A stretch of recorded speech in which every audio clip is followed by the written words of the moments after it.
Hello दोस्तों, one time again Akki Chaudhary in front of you and today I am going to teach you about end of the chapter exercise। मतलब chapter 2 के end of the exercise करवाने वाला हूं जो बिल्कुल last में आपके क्वेश्चंस दे रखे हैं क्लास 9th बुक का नाम गणित मंजरी। तो आइए देखते हैं हम फर्स्ट क्वेश्चन। और फर्स्ट क्वेश्चन देखने से पहले अगर आपने अभी तक 2.1, 2.2, 2.3 और 2.6 तक वीडियोस नहीं देखी हैं तो आप कमेंट बॉक्स में जाके देख सकते हैं, मैंने पिन करके वहां पर छोड़ रखा है, या फिर आप इसके डिस्क्रिप्शन में भी जाकर इसका लिंक देख सकते हैं। तो फर्स्ट क्वेश्चन में हमारा क्या कहता है, एक्स चर घात 3 का एक बहुपद लिखिए, ठीक है, और एक्स स्क्वायर का गुणांक -7 हो। तो हमको पता है कि जो बहुपद होता है हमारा वो इस फॉर्म में होता है, ठीक है, बहुपद इस फॉर्म में होता है, लेकिन ये तो रेखिक है, ये रेखिक है। अगर वो द्विघात होगा तो ए एक्स स्क्वायर प्लस में बी एक्स प्लस में सी होगा। ध्यान देंगे यहाँ पे। तो बी एक्स जब मतलब जब वो द्विघात समीकरण होगा तो द्विघात में एक्स स्क्वायर बड़ा होगा, तो एक्स ए जो है वो एक्स के साथ ना होकर ए के साथ आ जाएगा, और यहाँ पर बी जो है वो बी एक्स के साथ आ जाएगा, और यहाँ पर सी एक एक्स्ट्रा अचर आ जाएगा हमारे पास। इसी तरीके से त्रिघात जो होगा वो कुछ ऐसा होगा, और बी हो जाएगा एक्स स्क्वायर के साथ प्लस में सी प्लस में डी। तो हमें बनाना है 3 घात वाला। तो 3 घात वाला जो हमारा बहुपद होगा वो कुछ ऐसा दिखेगा, ठीक है, रेखिक वाला ऐसा दिखता है, द्विघात वाला ऐसा दिखता है, और त्रिघात वाला ऐसा दिखता है। तो हमको जरूरत है जिसकी घात 3 हो, तो हमें कुछ ऐसा बनाना है। तो इसको रफ कर देते हैं हम, ठीक है। तो यहां पर हम बहुपद जो होगा हमारा वो कुछ ऐसा होगा। अब सवाल को ध्यान से देखोगे तो हमको क्या करना है, हमें एक्स चर में घात 3 का एक बहुपद लिखिए, मतलब पॉलिनोमियल बनाना है जिसमें घात 3 हो। तो ये हमारा जो है वो चर है, चर मतलब वेरिएबल, तो ये हमारा वेरिएबल है, और ये हमारा अचर है मतलब नॉन वेरिएबल कांस्टेंट टर्म।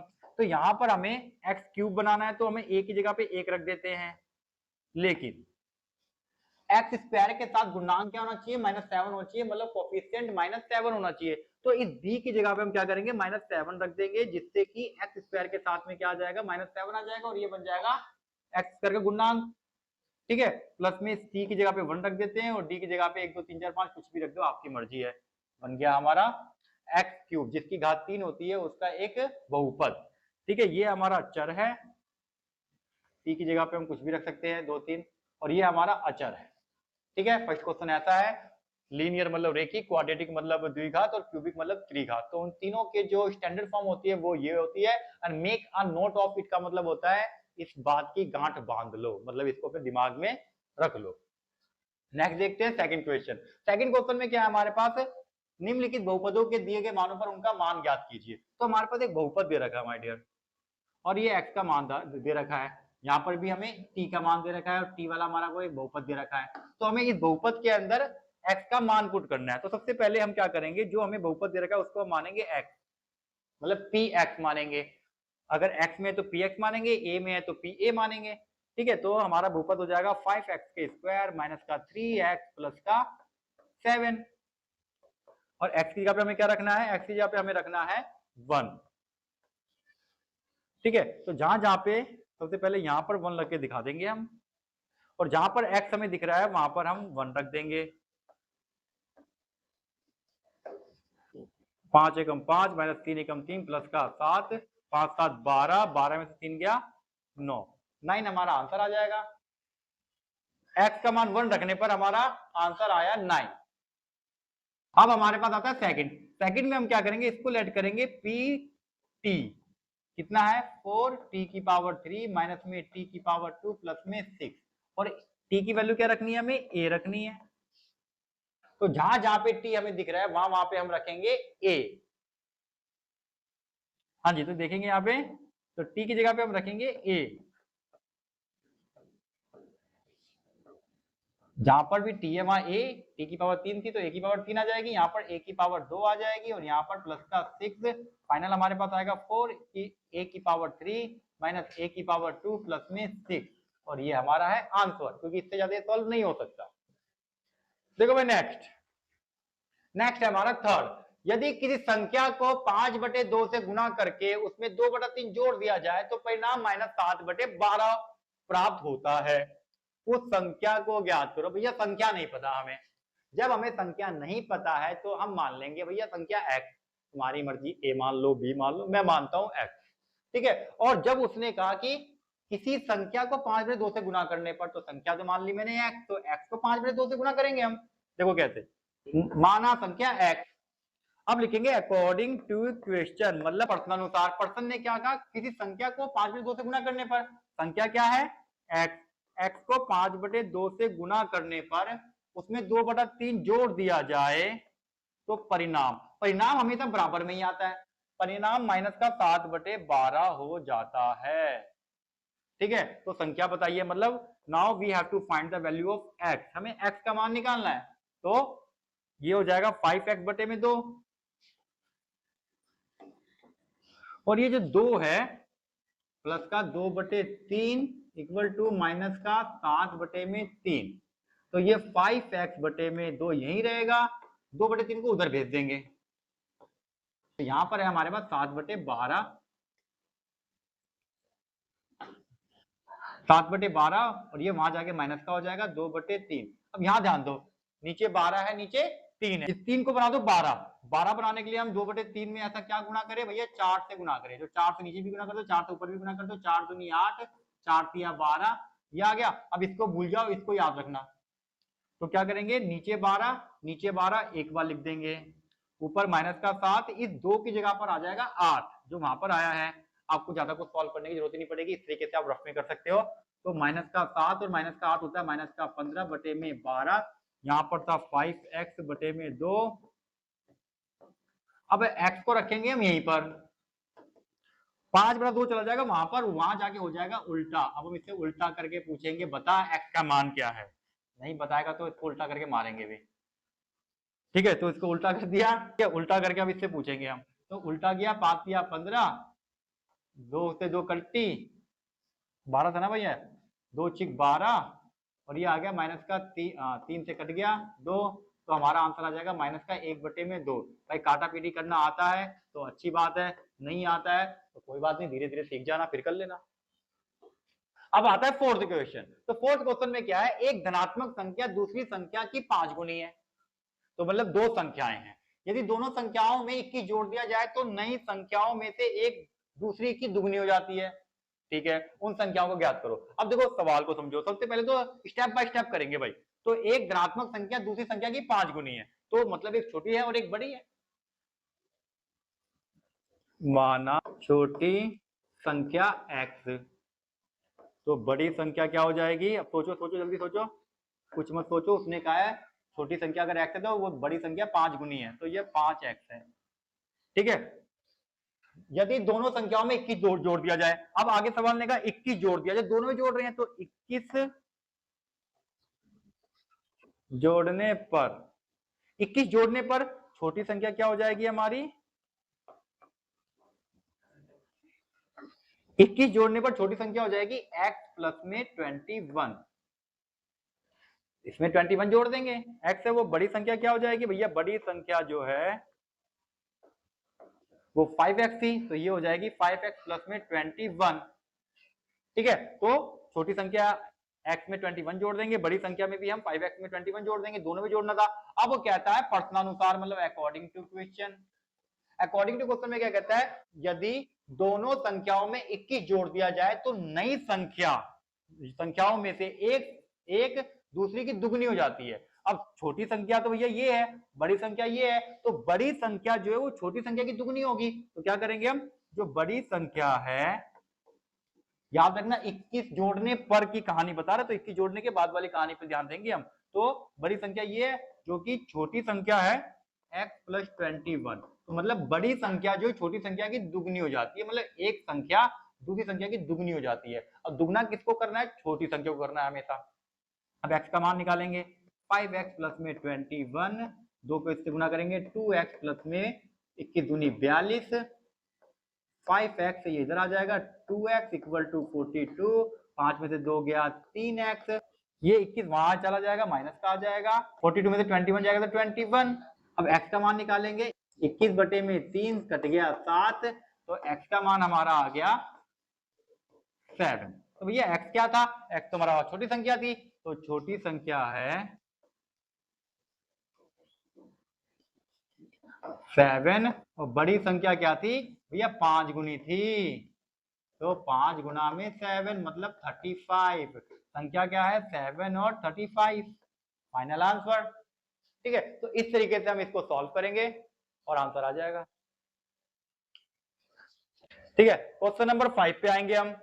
तो 5 में क्या है, यदि आपके पास 800 रुपए है, ठीक है, और आप हर महीने 250 रुपए बचाते हो, ओके, तो निम्न समय के बाद आपके पास कुल कितनी राशि होगी, 6 महीने के बाद और 2 साल के बाद। मतलब क्या है कि 800 रुपए बचाता हूं, मतलब 800 रुपए मेरे पास है, 250 रुपए में हर महीना बचाता हूं, तो 6 महीने के बाद कितने होंगे, देखो 25, 250 रुपए, 250 रुपए, 250 रुपए, फिर 250 रुपए, फिर 250 रुपए, फिर 250 रुपए, 6 महीने के हो गए 250 रुपए, तो ये हो जाएगा 0, 30, 12, 3, 15, भैया 1500 रुपए हो गए। पहले के मेरे पास 800 रुपए भी थे, तो मेरे पास 2300 रुपए हो गए।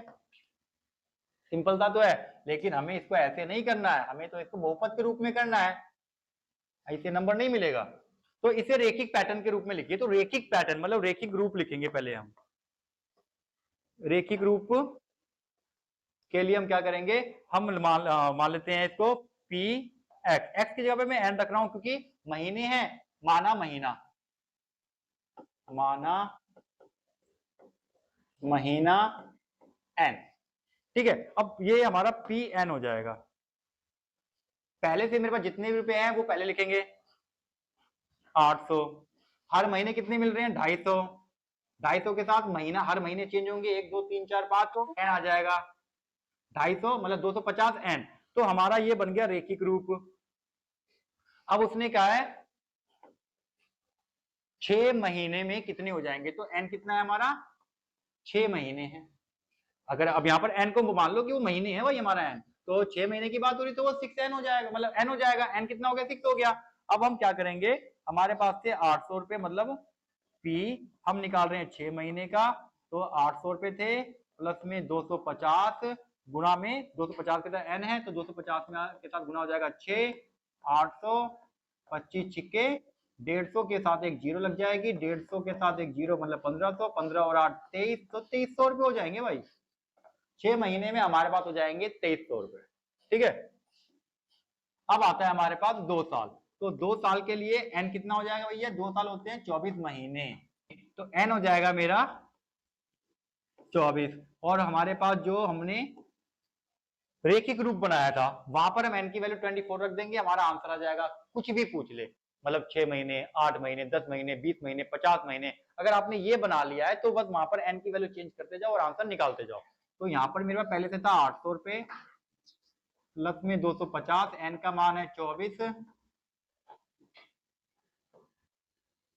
अब 25 को 24 से गुना करूंगा तो क्या आएगा 600 आएगा। मतलब कैसे आएगा, जब मैं 25 को 25 से गुना करूंगा तो आता है 625। अब 625 में एक 25 कम कर देंगे क्योंकि 24 है, तो बचेगा 600, तो 600 आ गया, पीछे से एक जीरो मतलब 6000, टोटल आ जाएगा मेरा 6800। ठीक है, तो 6800 हमारा आंसर है।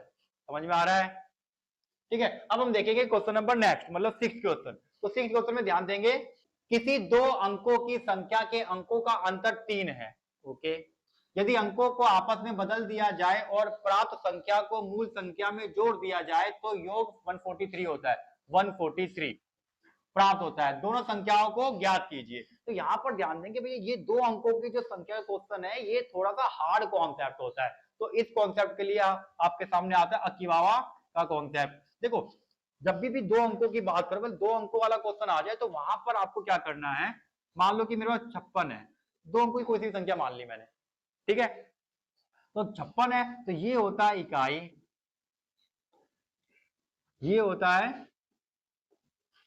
दहाई। अब दहाई में देखो, जब मैं इसको तोड़ूंगा तो ये 5 है, ये 6 है, लेकिन ये रियलिटी में 5 नहीं है, ये 50 है। क्यों 50 है, क्योंकि दहाई है। तो जब संख्या बनेगी तो कुछ ऐसी बनेगी, मतलब इकाई तो 6 रहेगा लेकिन दहाई होगा तो उसके साथ 10 से गुना करेंगे। तो अगर मैं माना इकाई है x,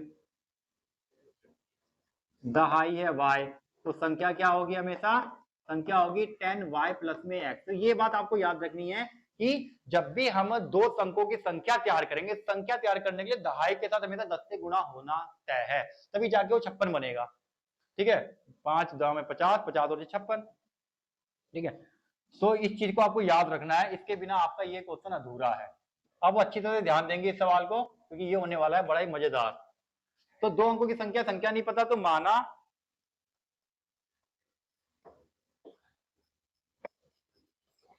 इकाई x, माना इकाई x, दहाई y, तो संख्या क्या बन जाएगी 10y प्लस में x।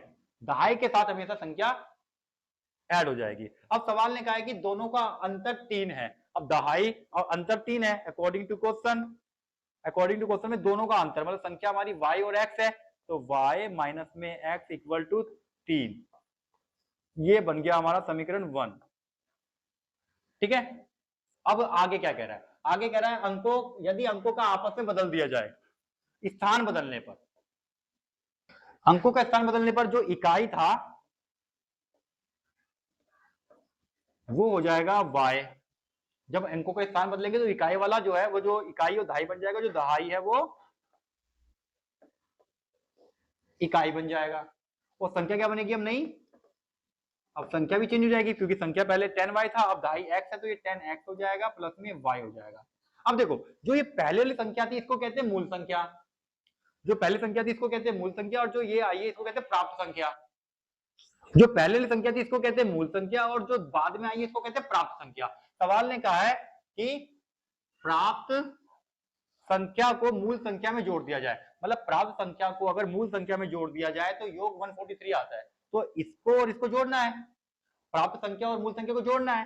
तो अकॉर्डिंग टू क्वेश्चन में क्या बनेगा, प्राप्त संख्या तो ये है हमारी 10x प्लस में y, प्लस मूल संख्या हमारी 10y प्लस में x इक्वल टू 143। ठीक है, अब ये 10x और 1x कितना हो जाएगा 11x, y और 10y हो जाएगा 11y इक्वल टू 143। ये पूरा का पूरा में से 11 कॉमन ले लेंगे हम।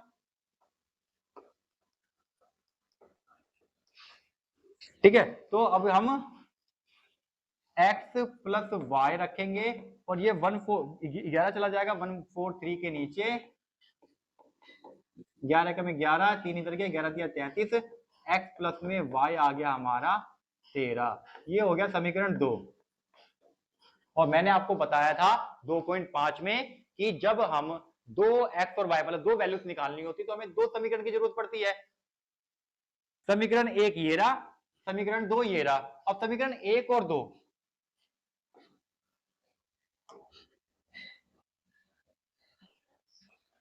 तो समीकरण 1 को मैं लिख देता हूं यहाँ पे y माइनस में x इक्वल टू 3 और y प्लस में x इक्वल टू 13। तो यहां पर मेरे पास एक कॉन्सेप्ट है, एक ट्रिक है, जिससे आप इसको देखते ही आंसर बता सकते हो। अब वो ट्रिक को समझो। सबसे पहले क्या है y, अगर ये माइनस और प्लस में है तब ये ट्रिक लगेगी। अगर पहला y है तो y निकालने के लिए हम क्या करेंगे, और दूसरा x निकालने के लिए हम क्या करेंगे। पहला अगर y है तो इन दोनों को जोड़ दो, 3 और 13 16, उसका कर दो आधा, 16 का आधा 8। और अगर मुझे पीछे वाली संख्या मतलब माइनस के बाद वाली संख्या निकालनी है x, तो 13 में से 3 को घटा दो, मतलब 10, 10 का आधा 5, निकल गया x और y। ठीक है, तो आप इस तरीके से निकाल सकते थे अगर तुम नौवीं में नहीं होते तो। नौवीं में हमें सॉल्व करना पड़ेगा तब जाके आंसर निकलेगा। तो 9th क्लास में इसको कैसे सॉल्व करेंगे x और y के लिए। सबसे बड़े देखो कि बड़ा कौन है, बड़ा भाई ये है 13, बड़ा, और छोटा ये है, तो बड़े वाले को हमारा जो है समीकरण 2 है, हम क्या करेंगे समीकरण 2 में से समीकरण 1 को घटाएंगे।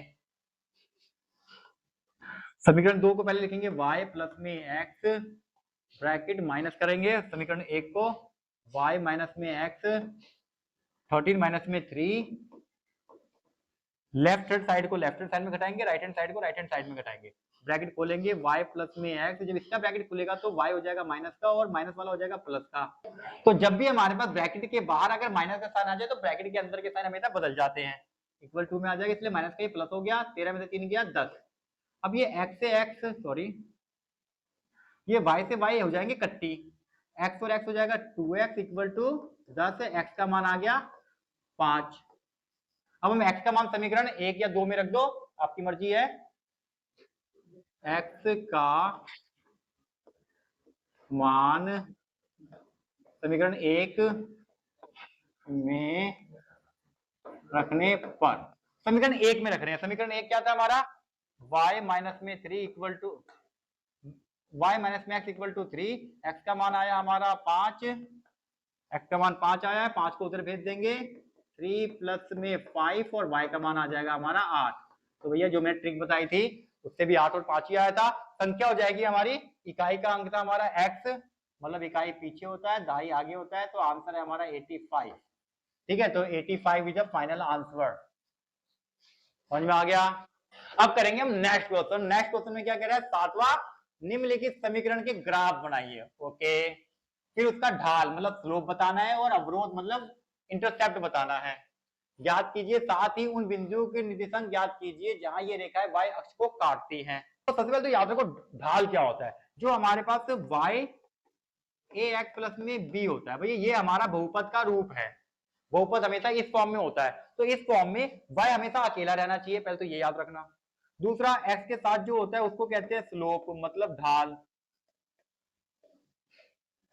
और जो b होता है उसे कहते हैं हम अवरोध मतलब इंटरसेप्ट।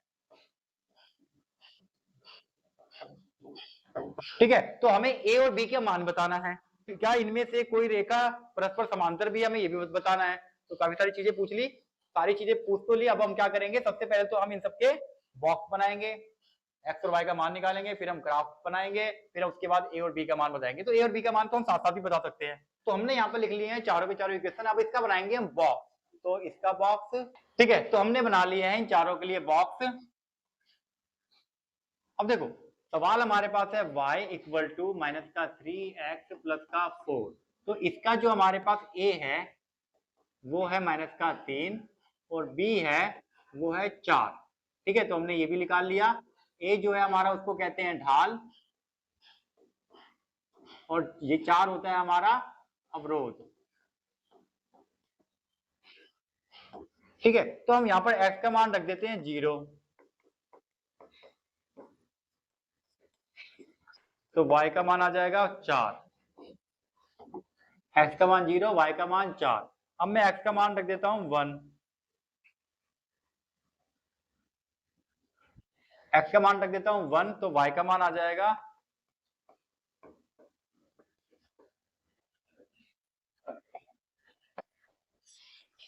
y का मान भी आ गया 1। समझ में आ गया। अब हम इसके लिए बनाते हैं। अब देखो 2y equal to 4x plus का 7। तो मैंने क्या कहा था कि y हमेशा अकेला होना चाहिए, तो जब दो को उधर भेजेंगे तो याद रखना वो दोनों का ही दोनों के बटे में आ जाएगा।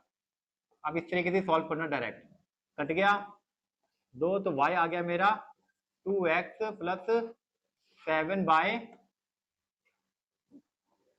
तो a मेरा कितना हो जाएगा, यहाँ पे 2 हो जाएगा, और b मेरा कितना हो जाएगा 7/2 हो जाएगा। ठीक है, अब यहाँ पर मैं x का मान रख देता हूँ 0। मैंने x का मान रखा 0, तो y का मान मेरा आ जाएगा 7/2, कट जाएगा तो 3.5, तो y का मान मेरा आया 3.5। अब मैं x का मान रख देता हूं 1, रख देता हूं। x का मान मैं यहां रखूंगा 2, 1 प्लस का 7/2, 2 एकम 2 प्लस में 7/2, 2 दूनी 4, 4 7, 11/2, काटूंगा तो आ जाएगा 5.5। x का मान रखा 1, तो ये आया मेरा 5.5। ठीक है, अब देखेंगे हम नेक्स्ट में हमारा क्या है 5y plus equal to 6x minus का 10। अब हम क्या करेंगे, 5 को ले जाएंगे वहां पे, 6/5 और 10/5 दोनों के नीचे रख दिया, कट गया 2। y मेरा फाइनल आ गया 6/5 x माइनस में 2। तो a मेरा हो जाएगा यहाँ पे 6/5 और b मेरा हो जाएगा माइनस का 2। a और b निकाल लिया हमने। अब देखेंगे हम y का मान पुट कर देते हैं 0,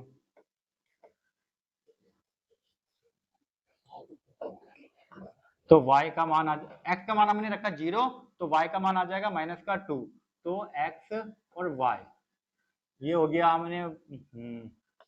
हमने x का मान रखा है 0, y का मान आया -2।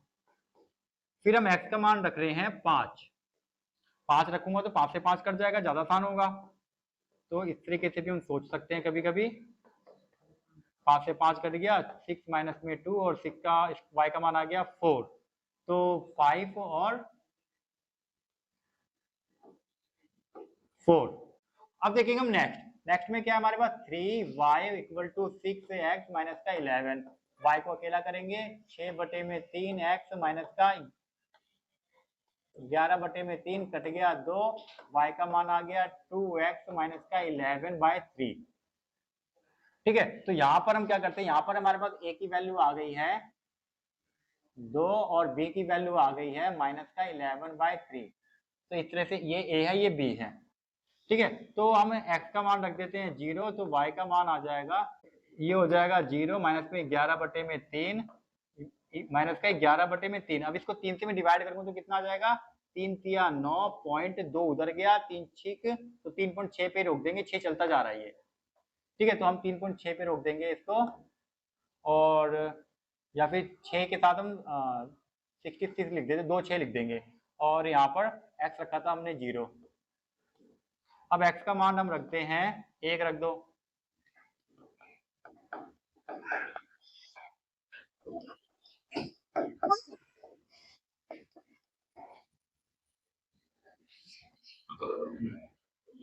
तीन दूनी 6, 11 में से 6 गया, माइनस का 5/3, इसको काटेंगे तो क्या आएगा, 3 एकम 3.2 गया, 3 6, तो ये आ जाएगा।